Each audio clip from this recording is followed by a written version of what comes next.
বিসমিল্লাহির রহমানির রহিম।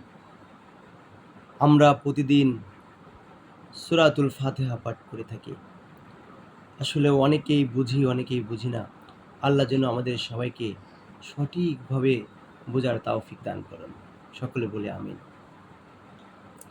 সূরা ফাতিহার ব্যাপারে আল্লাহ রসুল থেকে বর্ণিত, আল্লাহ রসুল বলেছেন, সূরা ফাতিহা একটি উজ্জ্বল আলো।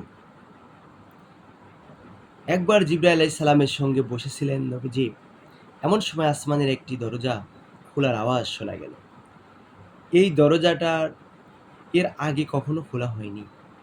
তখন ওটা নিয়ে নেমে এলেন এক ফেরেশতা।